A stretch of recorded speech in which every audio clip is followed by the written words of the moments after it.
legal. Mas pode? Eu sou Ana Carol Martins, advogada trabalhista e previdenciária. E eu sou Otávio Calvê, professor e juiz do trabalho.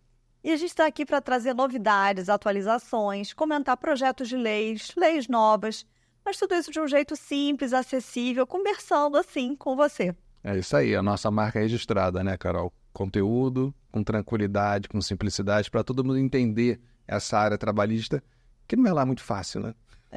Mas sempre com muita responsabilidade, sempre sabendo exatamente o que a gente está falando, para as pessoas poderem vir com a gente, para poderem tirar dúvidas, para deixar esse canal bem aberto, né? Isso aí. E o nosso tema de hoje é um tema que está bombando dentro das empresas, né? Tá. Diz aí. Tá que tá. A pessoa chega na empresa para trabalhar e olha o que acontece, o empregador fala: oi, regra nova, todo mundo entrega os celulares aqui, coloca os seus celulares nas suas gavetas ou nos armários e ninguém mais pode usar celular. E dá aquele papelzinho dizendo que eles estão cientes de que não podem usar o celular, que é um aditivo, às vezes, aquele código de ética e conduta da empresa. E aí o empregado não sabe o que faz e o pessoal está postando, tá reclamando. O pessoal tá irado, né? Porque o celular hoje é quase que uma extensão do corpo humano, né? Ou talvez o cérebro da pessoa ali registrado online, né? Porque, na verdade, assim, é um problema sério hoje em dia, né? E achei muito curioso, assim, o que a gente está vivenciando, porque, como você sabe, há 20 anos, a minha dissertação de mestrado foi sobre o direito ao lazer e a preocupação era o direito à desconexão. Agora o pessoal está brigando para poder ficar conectado com o celular aí aberto o dia inteiro. Direito à conexão. Direito à conexão. O negócio está virando de uma forma, mas talvez não conexão com o trabalho, né? Conexão com a vida particular, com a vida pessoal, né? Aquelas mensagens importantíssimas de WhatsApp que você recebe todo dia, né? Bom dia, boa tarde. Aquela rede social que atrai, você precisa ver o que está acontecendo na vida alheia. E o curioso, assim, é que tá dando reflexo, né? Assim, a gente teve um caso que foi bem curioso no aeroporto de Guarulhos, né? Porque, por uma questão de segurança, a Receita Federal impediu, a partir de um determinado momento, o uso de celulares em determinados setores, por conta de um problema que houve com passageiros que tiveram, parece que drogas colocadas na mala para a pessoa traficar sem saber, né? Porque ia na mala e lá do outro lado pegavam as drogas e tal. E aí houve essa necessidade de coibir o uso de celular naqueles setores estratégicos por questão de segurança. E o povo ficou revoltado. O povo fez uma paralisação, né? Os empregados do setor. E, se não me engano, 33 ou 35 voos naquele dia chegaram a ser cancelados por conta dessa movimentação. E aí ficou esse debate no ar, né? O empregador pode ou não pode impedir o uso de celular no ambiente de trabalho? Pois é, o que eu estou sabendo é dos mercados. Os supermercados, todos estão fazendo isso, obrigando realmente o pessoal a chegar lá, colocar nos armários que ele já tem até disponível, né? Para o pessoal trocar roupa, botar uniforme.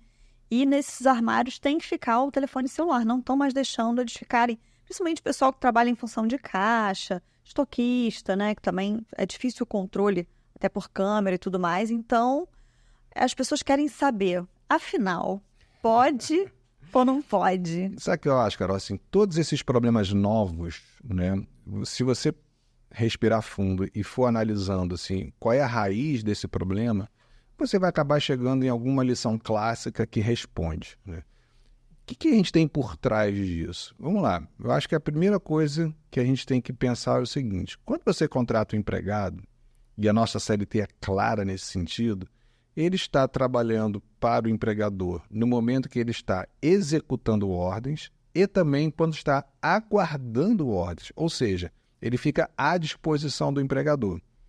Logo, se eu contrato alguém para trabalhar 8 horas por dia, essa pessoa, 8 horas por dia, está à minha disposição. Eu não contrato ele para ficar conversando com os amigos, conversando com a família, vendo questões, né, alheias ao trabalho em rede social, em sites. Então, assim, a raiz do problema começa por aí para mim, né? Não sei se você concorda, porque assim, o padrão geral seria esse. Olha, durante essas 8 horas eu quero atenção total. Eu quero que você fique à disposição aqui para receber minhas ordens e executar minhas ordens, né?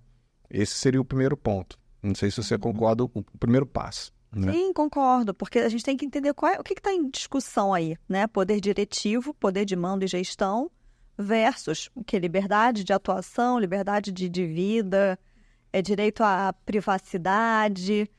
Quais são os interesses que estão ali colidindo? Ali em jogo, né? Porque de fato, né? Aí, assim, a CLT também diz, tá na nossa lei, está no ordenamento jurídico, né? Do poder diretivo, poder de comando, de controle.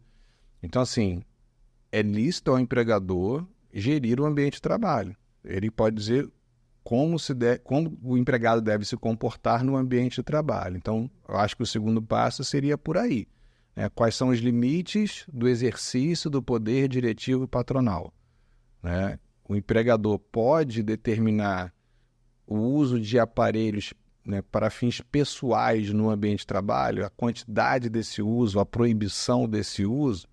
Vamos voltar para o clássico. Sim, sempre pôde, né? Acho que a gente não tem mais controvérsia quanto a essa possibilidade, né? Por exemplo, o uso de internet, né? A gente já teve muito problema disso no passado, quando surgiu a internet. O sujeito entrava lá no computador, em vez de trabalhar, está lá navegando em sites, né? E aí, às vezes, nos sites meio esquisitos. Polêmico. Bem polêmico, bem assim, digamos, explícitos. A pessoa que ficava de costas, porque tinha aquela briga, né? Ficar de costas para a parede, não quero ficar de costas para o corredor, não. E aí, assim, no passado, a gente teve muito esse problema e meio que ficou pacificado. Meio que não, ficou pacificado, que o empregador poderia até utilizar de softwares para controlar o acesso de sites no ambiente de trabalho, proibir o uso de internet para fins pessoais, principalmente envolvendo questões aí de pornografia, etc., né, que aconteceu bastante no passado, né? Sim, já é crime, já... Já mistura outra coisa aí. E aí, assim, então, a gente estaria meio que atualizando o problema para o uso do celular, que, entre outras coisas, te dá acesso à internet. Você pode entrar lá no navegador como se estivesse no computador, né? Então, assim, eu acho que por esse ângulo também soa razoável, né? O empregador ter esse comando, ter esse controle, né? E acho que, de uma forma geral, é o que vem sendo observado, né? Só que aí eu acho que a gente também tem que dar uma ponderada. Por quê? Porque o celular é muito mais do que acesso à internet, né? O celular é a forma como as pessoas hoje ficam em contato com a família, né? Com os amigos. Às vezes você tem familiares que precisam de uma assistência imediata, alguma coisa assim. As pessoas estão cada vez mais dependentes, né, desse acesso. Eu me lembro que quando eu era criança, não existia nada disso, né, gente? Eu não sou tão velho assim, mas o mundo era totalmente diferente, né? Eu criança, não tinha internet, não tinha computador, a gente não tinha entrado nessa era, né? Então você saía para brincar na rua, a sua mãe não tinha a menor ideia de onde você estava. Na hora do jantar, ela ficava berrando, os vizinhos berravam para achar as crianças para você voltar para casa para jantar, né?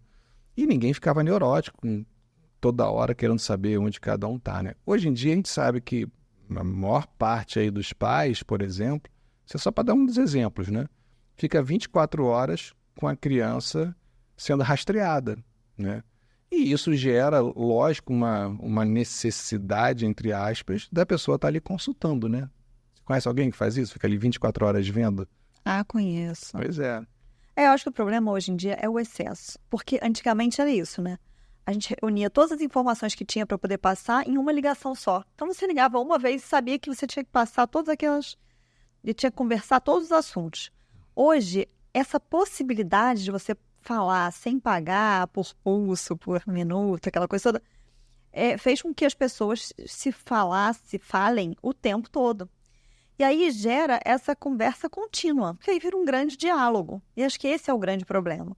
É que as pessoas acabam ficando ali presas naqueles diálogos, múltiplos diálogos gratuitos, né? E aí, claro, quem está pagando a conta desse tempo acaba sendo o empregador, que é um tempo à disposição da empresa ou dele, enfim. Então, tem que haver realmente um olhar para o exagero. E aí tem aquela história, né, de, não, mas vamos pelo bom senso, porque afinal... Bom senso, o problema é que todo mundo acha que tem, né? Que tem muito. Que tem muito. E aí, assim, eu acho que é interessante, porque a gente pode pensar num paralelo, né? Então, vamos lá, vamos justificar o uso do celular porque eu quero rastrear meus filhos e quero conversar com a minha família, meus filhos, meus amigos ali online o tempo todo ali, aquela conversa intermitente que a gente faz hoje no WhatsApp, né? Que é o aplicativo que eu acho que deu ensejo a muitos problemas trabalhistas, inclusive. Que, aliás, a gente pode até falar um pouquinho disso, né? De questão de hora extra, WhatsApp e tal, não sei o quê, que isso aí realmente dá estresse. Mas eu fico imaginando o seguinte, né? Vamos imaginar que as pessoas pudessem, de fato, vamos dizer assim, é autorizado ficar conversando com os amigos, com a família no WhatsApp durante o expediente. Então, é uma conversa online, telepresencial, né? Então, se eu posso conversar online, eu amanhã posso querer também a mesma coisa, mas presencial. Então, assim, eu teria o direito de falar para o meu empregador, olha, eu não uso o WhatsApp, eu não uso o celular, mas a minha família, de vez em quando vem aqui, eu quero lá bater papo com eles. Como meus colegas batem papo online, eu quero bater papo presencial. Pode? Todo mundo falaria, não. Você está trabalhando. Você não pode, no trabalho, ficar recebendo visitas para ficar batendo papo social. Filhos, família, marido, mulher, né? Então, assim, se a gente... Por isso que eu falo, assim, todos esses problemas novos, às vezes são novas roupagens para velhos problemas, né? Assim, eu acho que, regra geral, ninguém vai defender que durante o expediente você tem o direito de ficar batendo papo com amigos, com família, com filhos. Direito disso não. Agora, é claro, situações emergenciais sempre pôde, né? Se você tem ali um filho doente e ele entra em contato, óbvio que você vai atender, né? Sim, quem tem filho pequeno na escola precisa ter uma informação. E aí tem que ter, eu acho que aí a gente tem que pensar nisso também, né? O empregador, ele também precisa passar a transmitir essa segurança para os trabalhadores na medida em que ele toma uma decisão dessas, né? De ordenar que os celulares fiquem guardados, etc., ele oferecer ali um meio do caminho, né? Uma possibilidade. Olha, então, isso vai acontecer, mas eu vou possibilitar que tenha aqui esse número de telefone fixo, que seja para os familiares ligarem em caso de urgência, necessidade, enfim. Sempre foi, né? Eu acho assim, o normal sempre foi isso. Você está lá trabalhando, você está desconectado da sua família e dos seus amigos. Se acontecer uma emergência, alguém vai lá na empresa, alguém vai ligar, alguém vai procurar, olha... seu filho aconteceu isso, seu marido está passando mal, sua mãe... Sempre foi. Então, assim, é o natural. Agora, eu fico com medo da gente chegar à conclusão de que o empregador é obrigado a ter uma linha direta para terceiros entrarem em contatos com os empregados. Eu não vejo, sinceramente, que o empregador tenha essa obrigação, né?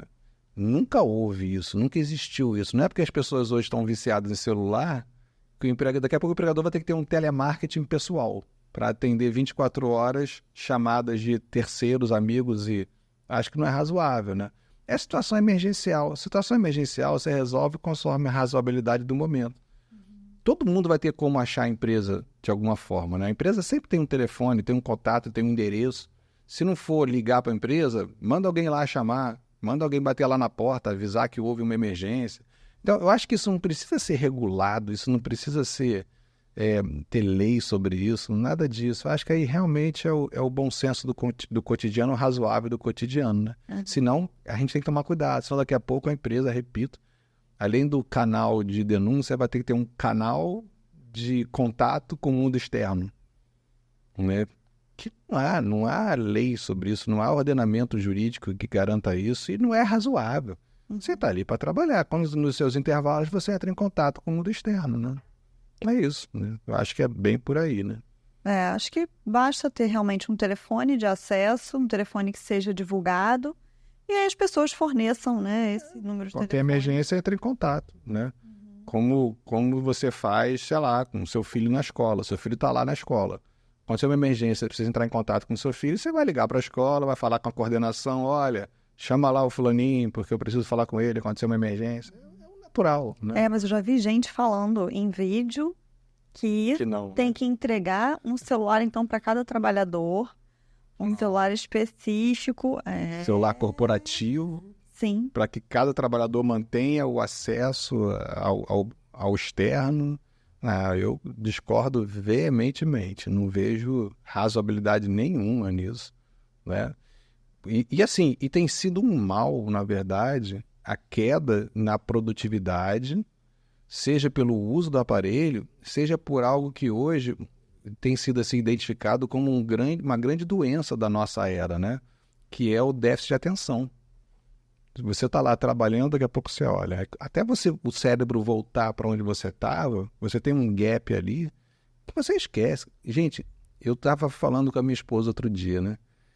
Eu tô ficando igual a ela, esquecendo tudo, de quanto é canto, né? Eu tô abismado. Eu não sei se foi o casamento ou se eu também sou fruto aí dessa nova era. Porque assim, eu não tinha isso ano passado.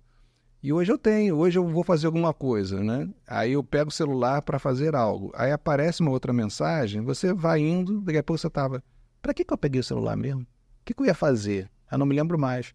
Começa a deixar as coisas pelos cantos. Pode ser que eu esteja ficando velho também. É outra explicação plausível. Mas é um mal do século, né? Um mal do momento, né? O déficit de atenção. E aí entra uma outra área, Carol, que a gente tem que, eu acho, que levantar, que é o seguinte. E profissões estratégicas, né? Vou trazer uma bem próxima de todos nós. A babá do seu filho. O vigia da sua casa, o vigilante da sua rua, da sua empresa, ele pode ficar lá no celular, ele vai ter esse direito de ficar no celular. Seu filho lá brincando na piscina e a babá no celular lá distraída, né? Ainda tem esse aspecto, né? Eu acho que dependendo da profissão, a gente pode ser aí cristalino. Não pode ficar com acesso ao celular, senão você não dá conta do seu trabalho, né? Não sei se você concorda com essas profissões específicas, pelo menos. Delicado, sem sombra de dúvida. E o aplicativo, ele é feito, os aplicativos hoje são muito bem estudados, eles são feitos para seduzir a gente. Então você entra e fala, não, eu vou só mandar uma mensagem pro fulano. Fulano, olha, tá viajando, olha que lugar legal. E olha, aqui vem uma propaganda, eu preciso comprar isso, não posso esquecer, ainda bem que me sugeriu. Você fala, gente, não é possível, porque o negócio é estudado. Sem falar aquele negócio assombroso, né? Que você fala de um assunto, daqui a pouco aquele assunto aparece, aí você fica sempre, esse troço tá me ouvindo ou não tá me ouvindo, né? Não à toa, naquele filme O Dilema das Redes, não sei se vocês já assistiram, enfim, um documentário bem interessante.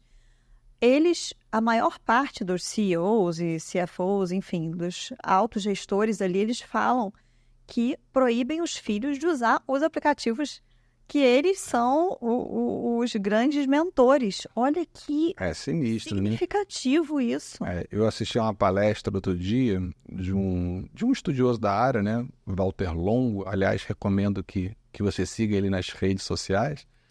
Mas ele falou justamente de como hoje é o uso de rede social médio pelo brasileiro. É coisa de 4h30 por dia, em média, que a pessoa fica conectada em rede social. 4h30 por dia, né? Então, 8 horas trabalhando. Vamos dizer que ele não acesse durante o trabalho. 8 horas dormindo, 4h30 em rede social, resta o quê, né? Então, assim, isso absorve muito a vida da pessoa, né?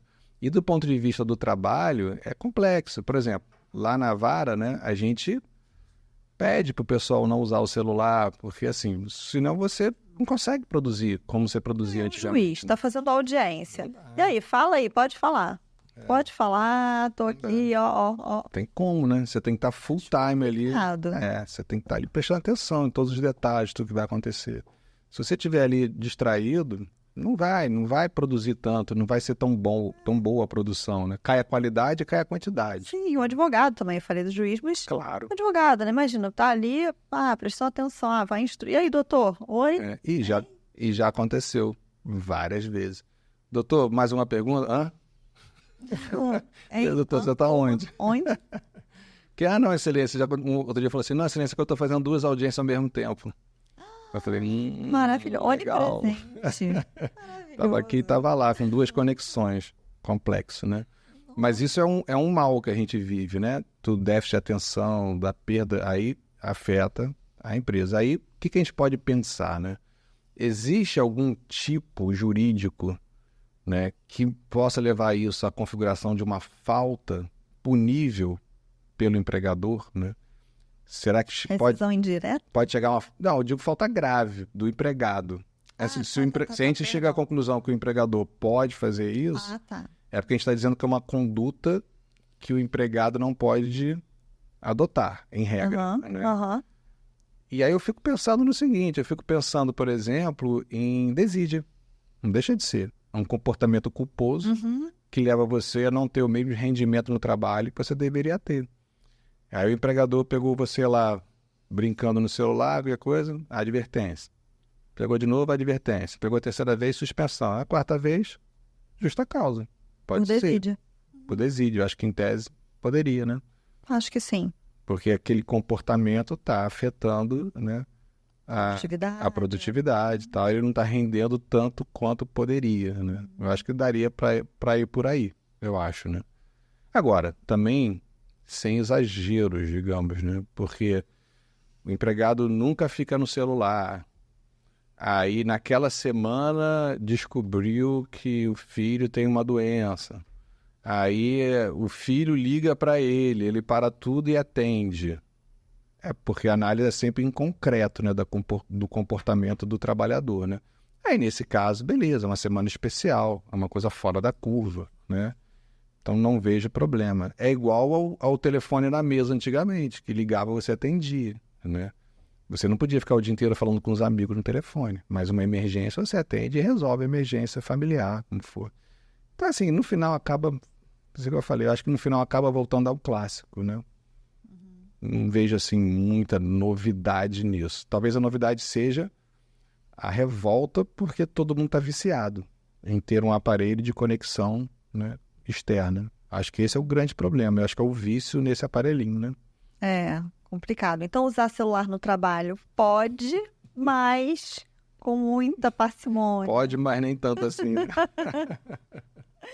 Muito bom. Agora, por falar em WhatsApp, a gente está falando aí desse aplicativo que não tem jeito, né? Ele tem sido o fundamento para muitas ações, para horas extras, o ponto é, como que funciona, assim, vocês têm aceito no Justiça do Trabalho como meio de prova, tem que ter só o print, faz a extração completa da conversa. Tem gente que me pergunta se precisa ir no cartório para autenticar, para, né, pro profissional do cartório dizer que ele confia. Fazer a ata notarial, Isso, né? Isso. Eu acho assim, ó, a ata notarial, ela vai provar que você levou um conteúdo para o cartório e ele vai certificar o que ele está vendo ali. Não quer dizer que aquele conteúdo seja verdadeiro. É legal que você certifica que você exibiu aquele conteúdo, mas não quer dizer nada. Você pode ter usado lá um programinha fake WhatsApp e montado uma conversa. E o cartório vai só retratar a conversa que você montou. Então não tem, assim, para a conversa de WhatsApp não me parece ser o melhor caminho, né? Eu acho que o melhor caminho é exportar a conversa. Você vai lá no aplicativo, né, e você tem essa opção, você exporta a conversa, que você exporta a conversa inteira e não apenas as falas que te favorecem, né, para você seguir ali o conteúdo lógico. E se houver impugnação, você pode pedir perícia para que o perito verifique a integridade da conversa que foi extraída. Como funciona? Entrega o celular? Você pega pelos arquivos de celular. Ele vai pegar aquilo e vai conseguir verificar se houve manipulação, se houve alteração, se apagou alguma coisa ou não. Você consegue fazer essa perícia. Eu nunca precisei chegar nesse ponto. Porque, assim, é muito difícil, se a conversa for verdadeira, o outro negar, né? Tá ali, entendeu? Não tem muito como fugir. Tipo assim, a casa caiu.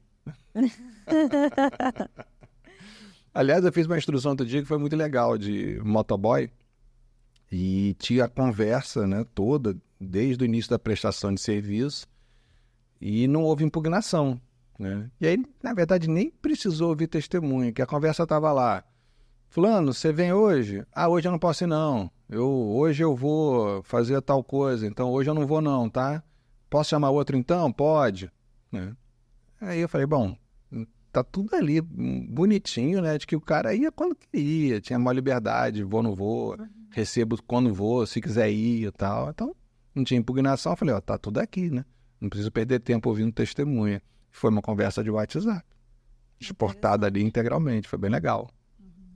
Tem funcionado bastante. Tem, né? Então, o WhatsApp serve muito para isso. Eu acho que serve muito para falar sobre vínculo, para provar vínculo, horas extras também, essa coisa de mandar mensagem fora do horário de trabalho. É delicado, porque antigamente as pessoas escutavam e-mail, mas aí tinha aquela discussão, mas e-mail, afinal, a pessoa... Mas agora, e aí, não, então cria um e-mail da empresa, o e-mail da empresa não pode ser acessado depois do horário de trabalho, etc.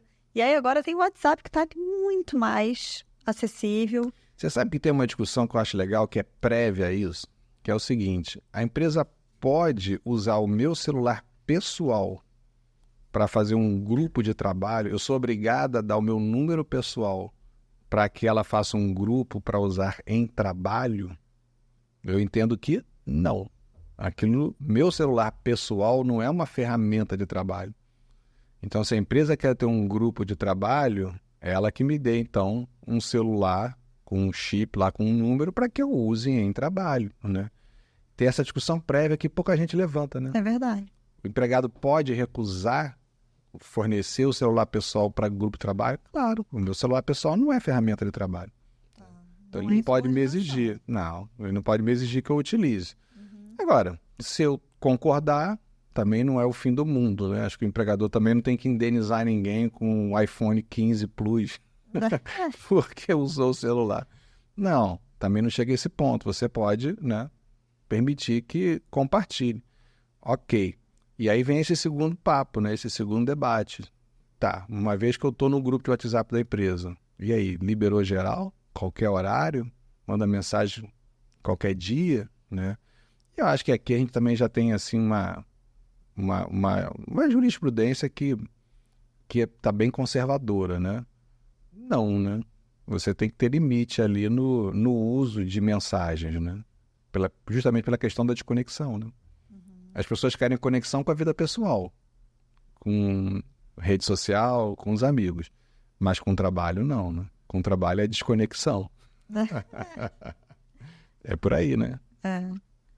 É bem complicado isso, porque o que eu vejo é que está servindo como meio de prova, mas também tem pessoas que usam já de má fé. Eu acho que esse olhar, ele é um olhar que tem que ser, assim, tem que ter um pouco de uma malandragenzinha, assim, por trás, sabe? Para ver se a pessoa não tá ali. Todas as vezes que ela manda mensagem fora do horário de trabalho, podendo ter mandado antes. Será que ele não está printando aquilo já porque ele sabe que em algum momento ele vai sair ou vai ser saído, vai entrar com uma ação? Então, acho que esse cuidado tem que eu acho existir. Que a empresa tem que ter uma política muito clara de uso de mensagens por aplicativo, né? Por exemplo, se o empregado manda uma mensagem fora do expediente, o que eu esperaria do gestor que está ali no grupo? Fulano, mensagem de trabalho deve ocorrer apenas das 8 às 17, lá das 9 às 18, apenas no horário de expediente e tal, na hora, entendeu? Amanhã, respondo a sua mensagem, né? O ideal é o gestor nem fazer isso na hora, né? É fazer isso no dia seguinte, no horário de expediente. Porque senão ele está usando fora do horário, né? No dia seguinte, políticas do grupo, deixar as políticas do grupo muito claras, né? Ter isso em regulamento de empresa, ter isso no próprio WhatsApp, né? Aquela mensagem fixada, né? Com as políticas de uso do grupo, só para trabalho, só durante o expediente, mensagens fora do expediente serão desconsideradas, não serão lidas, por aí. Eu acho que é para deixar isso bem claro, eu acho que não tem muito perigo, não. Tá, e dentro dessa questão de deixar bem claro, tem também muita gente perguntando, isso é bem interessante, se tem que fazer um código de ética, um código de conduta, uma norma interna necessariamente para poder regulamentar essas situações de uso de celular, uso de aplicativo, conversa por aplicativo de trabalho, ou se isso daí é mais fácil não regulamentar, porque se regulamentar, você vai ter que seguir aquele regulamento, e aí se fugir do regulamento, você tem aí um perdão tácito, enfim, e aí essa discussão acho também que é bem interessante, assim. O que é o ideal, né? Você tem que ter cuidado com aquilo que você cria, né? Tu te tornas eternamente responsável pelas empresas que crias, né? Mas eu acho assim, eu acho que isso vai depender muito, eu acho, do porte da empresa. Essa microempresa, pequena empresa, que é o padrão geral brasileiro, eu acho que não precisa ter essa formalidade toda. No próprio grupo de WhatsApp, você bota lá a política de uso. Acho que é suficiente. Você acha que basta? Eu acho. Agora, quando você já começa com uma empresa de médio porte, de grande porte, porque o problema da empresa de médio porte e grande porte é você ter um gerente, um diretor com muita iniciativa. E às vezes você não consegue acompanhar essas iniciativas todas, entendeu? E aí você se surpreende. Quantas ações eu já tive oportunidade de fazer audiência e julgar em que o problema não estava na direção da empresa. A empresa também se surpreendeu com o que um gerente fez, que um diretor fez. Ele criou lá uma política, entendeu? Eu me lembro que um criou um incentivo para os vendedores venderem mais, né?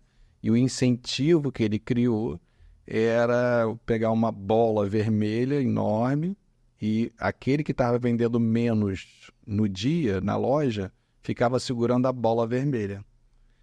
Porque na cabeça dele, o que acontecia? O cliente chegava, perguntava o que era aquilo, a pessoa explicava meio que humilhada para o cliente ajudar ele a vender, para ele não ficar segurando a bola. Essa foi a ideia, foi a iniciativa do gerente, entendeu? Obviamente, depois choveu reclamação trabalhista, né? A empresa demorou para detectar essa iniciativa, né? Porque era uma grande empresa. Então, isso acontecia numa loja, entendeu? É uma época também que não tinha canal de denúncias, também era uma época que não tinha essa pegada de compliance, né? Era uma coisa assim mais raiz, né? Deve ter uns 15 anos, mais ou menos. E essa ideia também do canal de denúncias, do compliance, ela vai também no mesmo sentido do código de ética, né? É muito fácil uma grande empresa ter um setor de compliance, auditoria, etc. Agora, uma pequena empresa... todo mundo sabe quem denunciou. E todo mundo sabe quem recebeu a denúncia, né? E todo mundo sabe quem vai apurar. Então, assim, isso é uma coisa interessante, né? Porque é uma crítica que eu sempre fiz ao direito do trabalho, né? Aqui no Brasil, a gente não tem um direito de trabalho diferente para micro e pequenas empresas, apesar da Constituição querer isso, apesar da gente ter um estatuto das micro e pequenas empresas, né, a Lei Complementar 123, que em matéria trabalhista é tímido. Acho que tem 3 ou 4 artigos lá, bobos, né? Porque eu acho que realmente tem muita coisa que funciona para grande empresa que para pequenininha não dá certo, né? A começar por isso, um canal de denúncia quando você tem 2 empregados e um gerente. Então, assim, quem vai denunciar? Um dos 2 e quem vai ouvir a denúncia? O gerente. Então, você não tem, né? Não tem muito como fugir, implantar isso, né? E é até interessante, porque a lei da igualdade salarial, né, de homens e mulheres, ela colocou aquelas obrigações todas para as empresas que têm mais de 100. 100 ou mais. Então, assim, aí você já vê que é uma empresa de grande porte, né? A pequenininha não tem como fazer isso. Né? Você publicar um relatório de transparência anonimizado, quando você tem uma pessoa em cada cargo, você vai saber quem é que recebe tal salário. Acabou, né? Anonimização. Então, eu acho que isso aí, essa pegada aí é importante de ter de ter esse bom senso, essa razoabilidade, né? Muitas vezes o que funciona para o grande não funciona para o pequeno e vice-versa, né? E no judiciário, quando chega uma demanda dessa, acho que tem que haver uma ponderação, né? É diferente o olhar. E aí não é uma questão também aí é isonomia, né? Que é tratar de isonomia substancial. Exatamente. Adequando e o julgamento por equidade, com equidade, né? Que você pega aquela letra fria da lei e amolda o caso concreto, né? Que é o papel ainda do ser humano juiz, né? Não sei se inteligência artificial no futuro vai ter mais equidade do que juiz humano, né? Isso é outro papo aí, mas é por aí, né? Eu acho que você tem que fazer essas interfaces aí do mundo real com a lei, né? E o razoável possível para o caso concreto, né? Mas sem inventar, né? Você sabe que eu sou um grande crítico de ativismo, né? Sem aquela pegada de ideologia, que aí eu acho que já sai completamente do prumo, né? Porque aí você não consegue raciocinar, você tem uma pauta, né? O juiz não pode ter uma pauta. O juiz tem que realmente estar aberto ali para o caso concreto, né? Dando a oportunidade para todos para sair uma decisão justa, né? Mas é muito importante o juiz ter essa pegada pro real, pro justo, pro possível, né? Isso é extremamente importante. Chegou um processo, então, na vara, você olha, deixa eu ver quem é esse réu, qual o porte dele, deixa eu todas entender as circunstâncias, como é que era, como é que não era. gente faz, às vezes, assim, para ouvir testemunha, assim.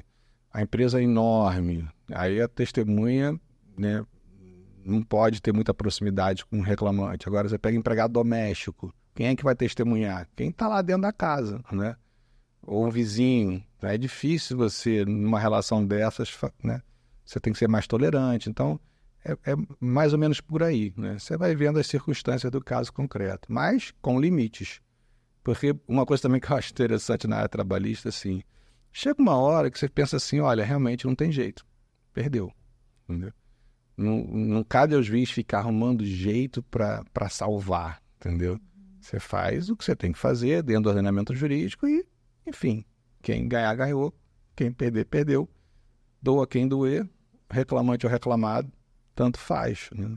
Eu acho que é por aí que o juiz tem que ter essa pegada, né? Tá, você falou de empregado doméstico, ação de empregado doméstico, onde eu mais tenho visto o uso de WhatsApp, sabia? Justamente porque não tem testemunha. Porque o que acontece? A testemunha que o patrão vai chamar normalmente é quem? É o zelador do prédio, é o síndico ou o porteiro. E aí são pessoas que, bem ou mal, têm uma relação com aquele morador e não vão ter mais com aquele empregado, concorda?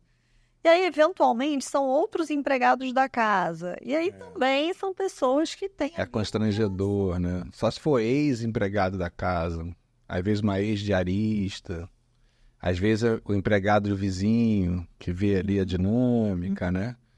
Ou então aquela amiga, eu já peguei isso tantas vezes, Carol. Quem é a testemunha? Ah, é a minha amiga que a gente ia junto de ônibus. Eu falei, sim, mas vocês desciam junto? Não, eu vi ela descendo no ponto, perto da casa da fulana. Eu falei, mas do ônibus você conseguia ver lá dentro ela trabalhando? Não dá, né? Mas, enfim, as pessoas tentam, né? Tentam. E é difícil, realmente. É um tema delicado. Difícil. E aí, nesses casos, eu tenho visto muito o WhatsApp funcionar. Para um lado ou para o outro. E eu acho que tem que tomar muito cuidado quando começa aquela mensagem do WhatsApp muito bem elaborada, meio que já...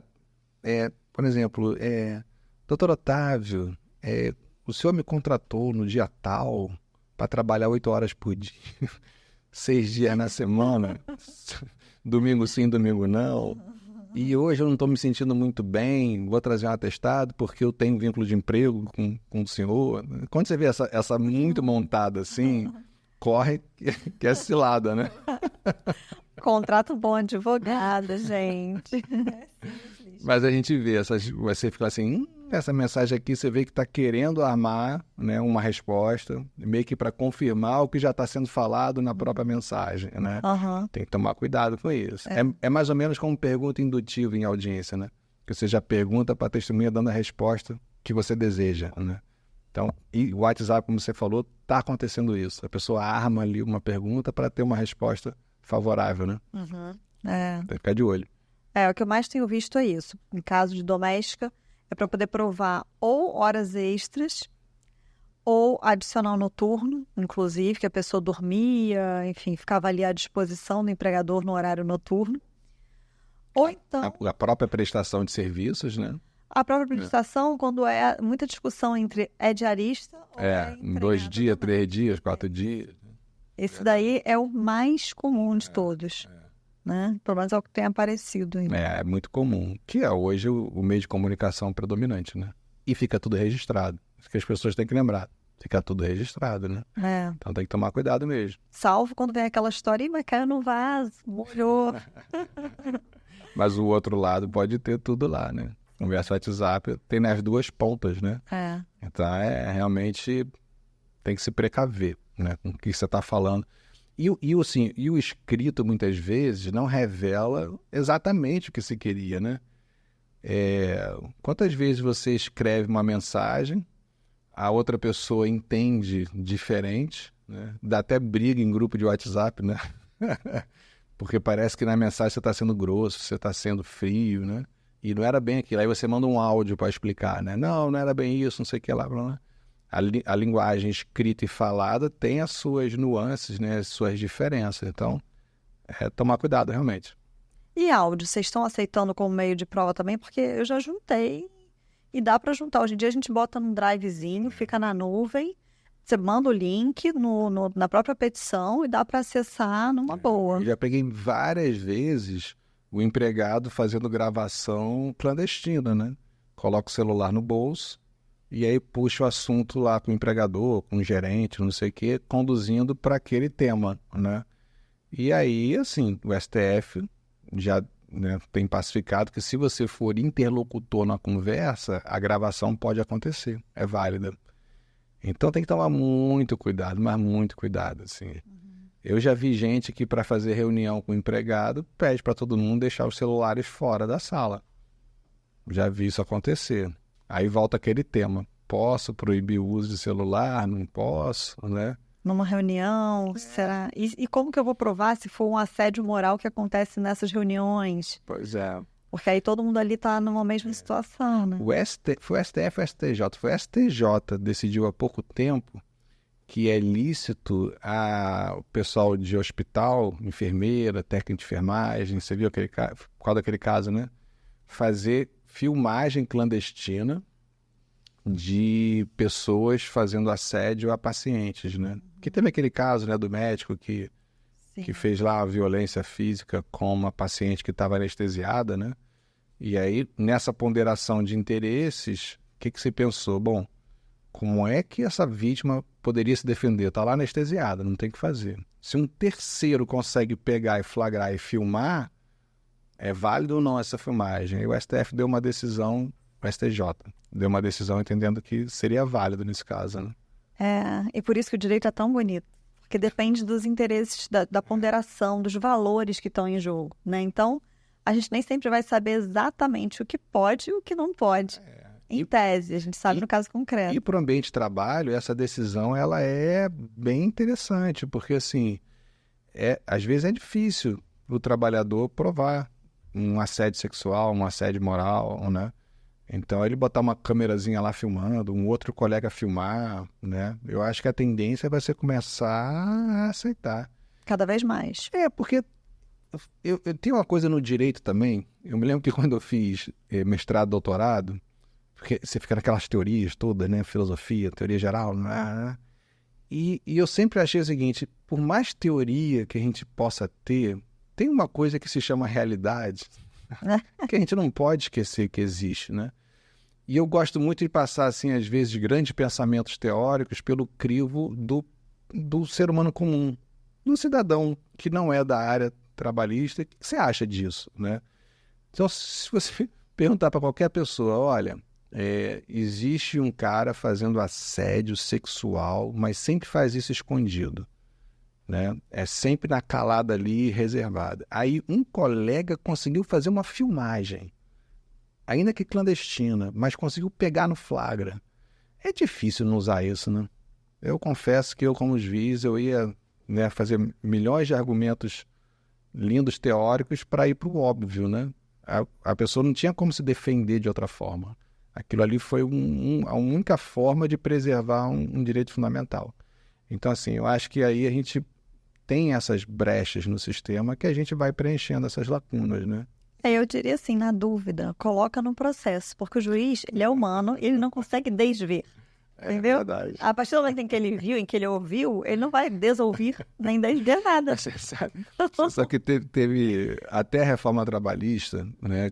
Quando a empresa era revel, né? O preposto não ia à audiência, mesmo que o advogado estivesse lá com defesa e documentos, o entendimento era não receber a contestação, não receber os documentos. Era o entendimento majoritário do TST, tinha a súmula. Com a reforma trabalhista isso mudou. Se o preposto não estiver presente, mas o advogado da empresa estiver com os documentos, você junta nos autos. Aquilo vale, né? Na época que não era para juntar, e era processo físico, né? Que ia aquele papel lá, contestação aos documentos, e o advogado mostrando ali, eu ficava, gente, que tentação de pegar esses recibos e olhar, né?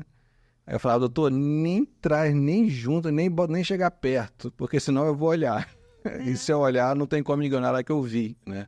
Mas a regra era não juntar. Eu sou um cara muito disciplinado com regras, né? Se a regra é essa, era o entendimento pacificado, né? Simulado, então vamos adotar. Mas eu me lembro que era uma tentação. Pega esse documentozinho, dá uma olhadinha aí. Se tiver pago, vamos dar um jeito de indeferir, porque já pagou. Não dá, né? Então, eu nem olhava. Hoje, graças a Deus, isso mudou também. Foi uma boa mudança da reforma, eu acho, né? Mas é isso, o juiz tem que ser técnico, né? Sim, não tem jeito. Não dá para você, cada caso, inventar uma coisa, né? Mas você tem os casos difíceis que aí exige do juiz... Porque o pessoal acho que confunde um pouco, Carol. Você tem hoje o pós-positivismo, né? Que não é um vale-tudo, não é o juiz ignorar o ordenamento jurídico para aplicar os princípios como ele bem entende, né? Segundo a vontade dele, não é isso. E você tem o positivismo que é muito mal falado, né? O pessoal fala que o positivista é boca da lei. É um cara que não está nem aí para a justiça, é um cara que não se importa se o resultado é justo ou injusto, como já foi lá no passado, né? Que também não é isso.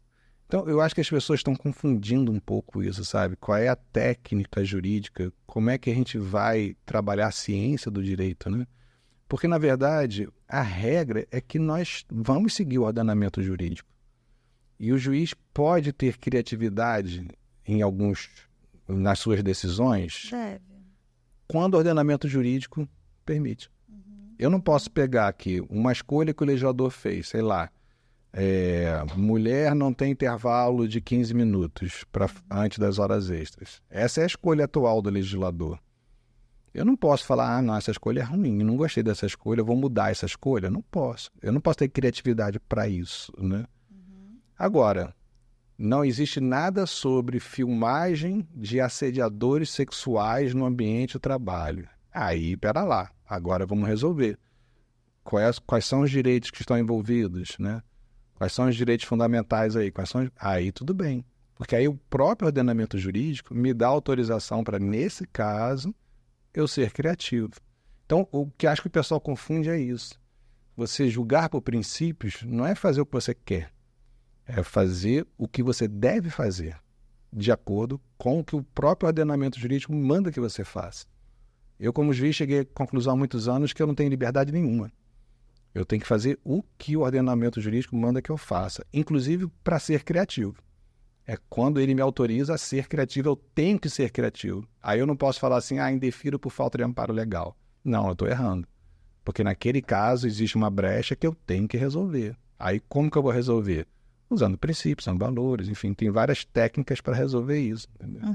Se você perceber isso, acaba essa discussão de ativismo, voluntarismo, sabe? É uma questão técnica, onde se exige mais do juiz do que se exigiu no passado. Por isso que o juiz tem que estar ali sempre, né? Se atualizando, estudando, né? Sempre. E mesmo assim, vai ficar correndo atrás da realidade, porque a realidade está lá na frente.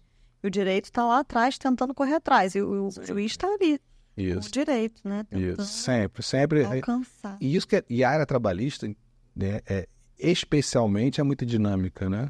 Tu não viu agora essa questão da novidade do projeto de lei que o governo federal mandou para o Congresso sobre os motoristas de aplicativo? Eu acho que merece até um programa completo sobre isso. Mas, assim, isso mostra que a realidade bateu lá na porta.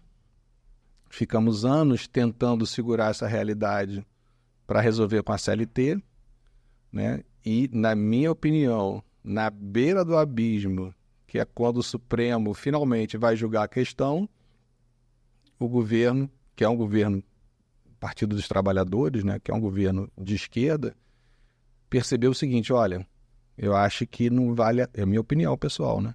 Acho que não vale a pena a gente bancar essa briga, não. O indicativo é de que o STF vai julgar por não ter vínculo de emprego. E essa galera vai ficar no vácuo, né? Isso é muito bacana, porque assim que começou a pipocar informação, as informações elas pipocaram assim, vai começar o julgamento da Uber. E aí você já fica assim, peraí, rapidinho, vamos lá. Julgamento de motoristas por aplicativo, por plataformas virtuais, não é só de uma plataforma virtual, a gente está falando de todas. Não abarca os entregadores, né, aqueles entregadores de comida, etc. E, além disso, o julgamento ele começa muito antes de falar sobre vínculo empregatício, tem ou não tem. A gente agora ainda está numa fase anterior que se discute o quê? Se tem repercussão geral ou não. Ou seja, se o entendimento fixado, firmado pelo STF, vai influenciar todos os demais tribunais. Então, assim, calma. A gente vai falar sobre isso, porque é um assunto super interessante. E assim, tem muita coisa aí por trás, né? A repercussão geral parece que já foi, né? Já foi votada, né? Tem maioria já. Tem maioria. Acho que não sei se foi unanimidade, mas enfim, já está definido que vai ter repercussão geral, né? Isso. E assim, sabe a primeira coisa que tem aí por trás, que quem me passou essa informação foi o André Zipper, que a gente vai convidar aqui para um programa futuro, que é um dos maiores especialistas no Brasil sobre trabalho através de plataformas digitais. Você sabe quantas plataformas digitais existem no Brasil só no que diz respeito a aplicativo de transporte? Não. É um chute. A gente conhece o quê? Uber, Cabify, 99. 700 só no Brasil. Loucura, né? 700 plataformas só sobre trabalho por aplicativo de motoristas no Brasil. Então, assim, é até surreal você imaginar uma decisão judicial que possa tentar resolver o fenômeno social de estarmos pipocando diversas formas de trabalho de motorista por aplicativo, que não necessariamente são iguais. Outro dia uma aluna veio perguntar para mim, tirar uma dúvida, né? Porque ela viu uma plataforma em que é parecida com o Uber, mas a diferença é que a empresa do aplicativo fornece o carro. O carro é da empresa. Nunca e aí vi.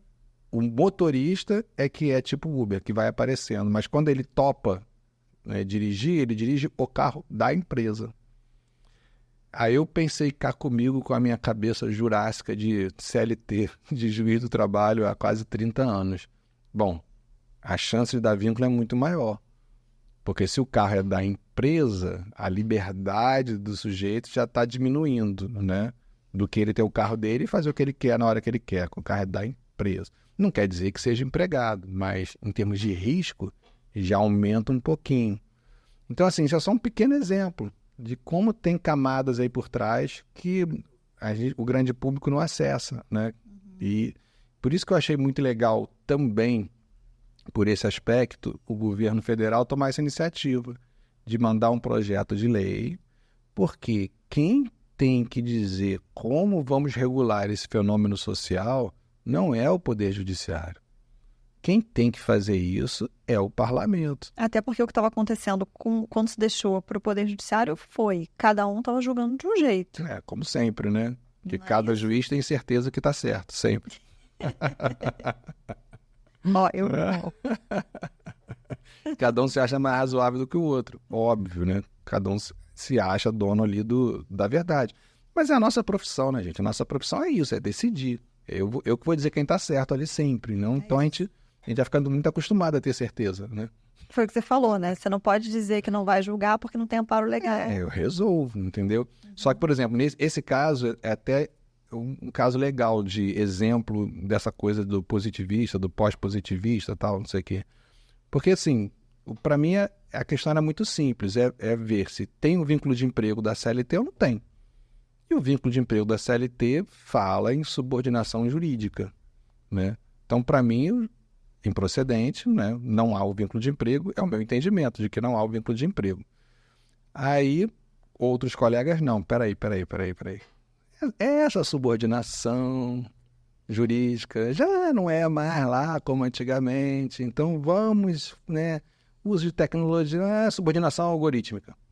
Né? Aí reinterpreta, é válido, tem muita decisão aí fazendo isso, né? Mas é um belo exemplo. Será que o juiz deve chegar nesse ponto de criatividade? Havia regulação sobre subordinação jurídica? Para mim, sim, a CLT é muito clara. Então, será que eu posso? É um bom exemplo dessa coisa, até onde eu posso ir, né? E não tem resposta certa ou errada, gente. A gente ainda está debatendo, né? Mas eu acho, aposto aqui minhas fichas com vocês, né? Vou fazer aqui uma aposta com o nosso público. STF não vai dar vínculo de emprego. É a minha aposta. Talvez eu acerte até o placar. Posso ser pretencioso assim? Força.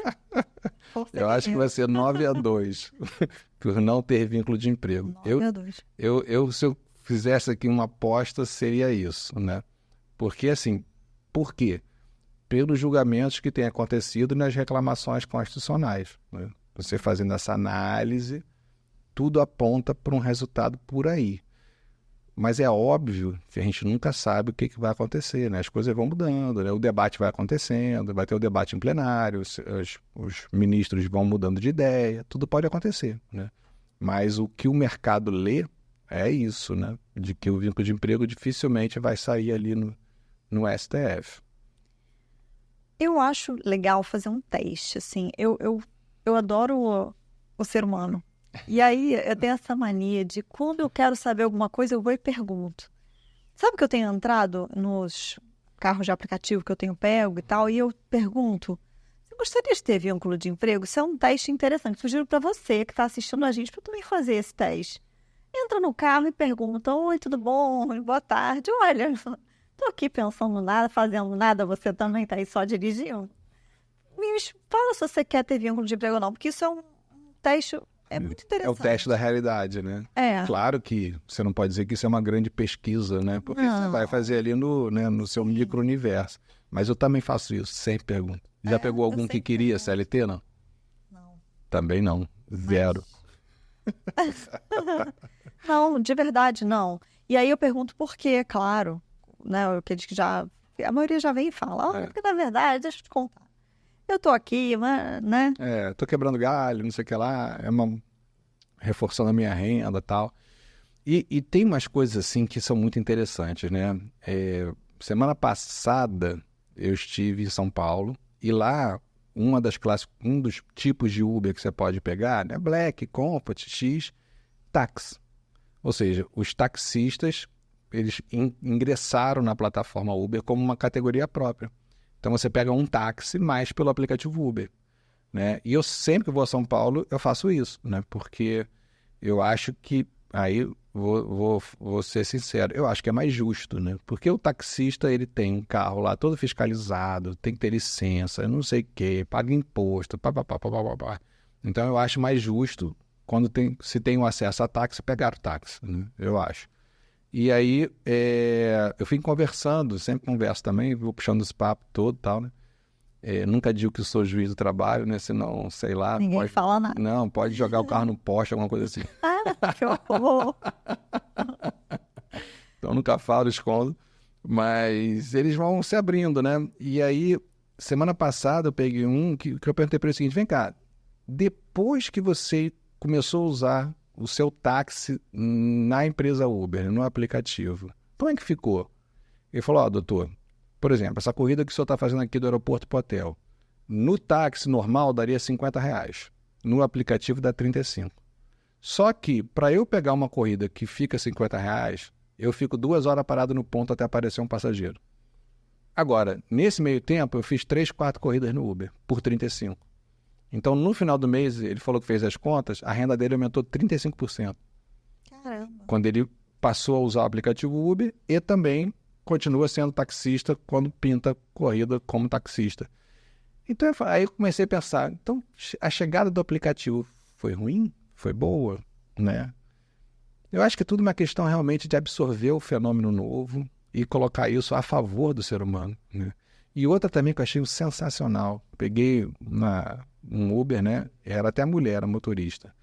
E aí eu puxei o assunto. E aí, o que você achou desse PL aí do governo, tal, não sei o quê, vai virar... Ela falou, eu acho o seguinte, né? Não vai dar certo. Muito simples, né? E sabe o que eu vou fazer? Ela falando. Foi o quê? Eu vou comprar autonomia de taxista. Porque eu acho que se esse projeto de lei passar, o preço vai ficar muito caro, as pessoas vão parar de usar Uber, ou a Uber quebra, ou as pessoas vão voltar a usar táxi. E antigamente uma autonomia de táxi, antes da Uber, custava 200 mil no Rio de Janeiro. Agora está custando 9 mil reais. Então eu acho que eu vou comprar logo, porque eu acho que vai subir de novo. Eu falei, caramba, essa já está pensando lá na frente, né? Mega cabeça de empreendedor, de empresário. Eu falei, olha, gostei. Eu assino embaixo. Eu também acho que pode ser um dos efeitos. São as externalidades, né? As consequências que a gente não espera quando tem uma regulação nova. Mesmo não dando vínculo, você acha que pode aumentar? Porque vai ter que pagar imposto, né? Vai ter 20% para a empresa, isso, 7,5% Então, são 27,5 a mais, né? Aham. E o que Para fins previdenciários, tá? Isso. Só para a gente esclarecer. E o que o povo quer, gente? Por que a Uber deu tão certo? Acho que são 2 fatores. Porque qualquer um pode trabalhar no aplicativo. E o povão, por que ele passou a usar bastante? Porque era mais barato. E porque os transportes públicos também. Também não funcionam bem. Então, assim, você tem um acesso mais barato, você tende a usar mais. Se vai encarecer, você tende a retrair, né? E aí, o que pode acontecer nisso? A pessoa pensar, pô, vou pegar um Uber, que tem lá os seus riscos agregados, né? Que afinal de contas é um carro de passeio, você não sabe se o carro é bom, se o carro é ruim. Já pegou X por Black? Você pede um Black e chega um troço lá que tá mais para Y do que para X. Já aconteceu. Agora, um taxista, você sabe que o cara é cadastrado, tem autonomia, a prefeitura fiscaliza,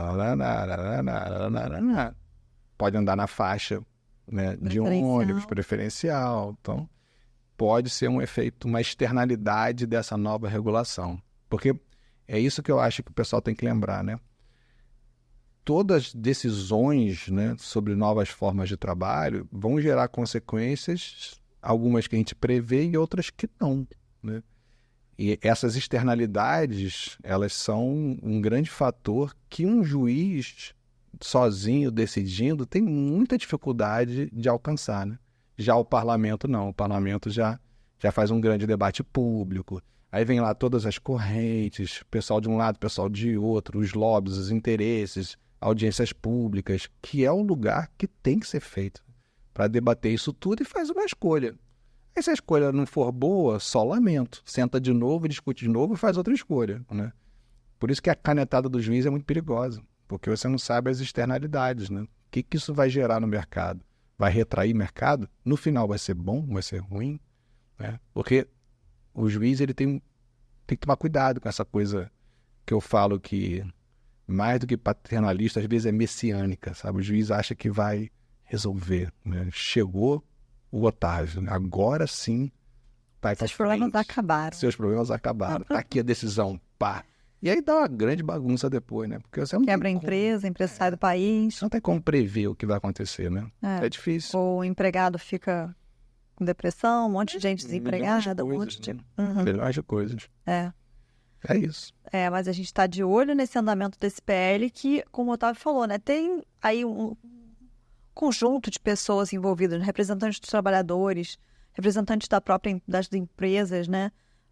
Do governo, do Ministério Público do Trabalho. Então, todo mundo debater, né? Então. E o mais legal, apontou um caminho para o futuro do próprio direito do trabalho, da área trabalhista como um todo, né? Novas formas de trabalho talvez mereçam novas regulações e não apenas, tão somente, a nossa CLT, que vai continuar com o seu papel, mas ela não é o oásis, né, o nirvana trabalhista. Parece que a CLT atingiu assim, um nível de perfeição que resolve todos os seus problemas, e não é verdade. Né? A gente não tem nem 30% da população ativa na CLT. Então, assim, a gente tem que desmistificar um pouco isso e procurar novas alternativas.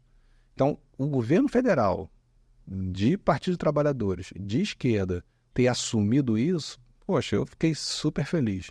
Eu acho que a gente encontrou aqui uma rota de evolução para o futuro do trabalho humano. Então, realmente, eu fiquei muito feliz com todos os problemas que eu acho que tem no PL, mas o caminho me pareceu bem legal, sabe? Fiquei realmente feliz com essa novidade. Mas a gente tem que debater isso mais a fundo, né? Sim, esses problemas todos aí que você viu no PL, a gente vai falar sobre eles, então, num próximo episódio que vai ter aqui, talvez, quem sabe, André Zipper. Se ele não vier, eu não falo mais com ele. Que drama. Ele vem. Maravilha. Então, usar celular no trabalho. A gente viu hoje que tem aí um debate se pode ou não pode, né? É isso aí, gente. Sigam nossas redes, né, Carol? É legal, mas pode, em todas as redes sociais, não é isso? É isso aí. Super simples, @elegalmaspode, sem acento, tudo junto. E sigam a gente, curtam, recomendem para os amigos, para todo mundo se manter sempre informado e a gente manter esse debate jurídico aí bacana, leve com você. E além da rede social do É Legal Mas Pode, nossas redes pessoais, por que não, né? @Otávio Calvé, com temudo, né? Calvete. E Ana Carol, da S. Martins. é isso aí, gente. Até a próxima.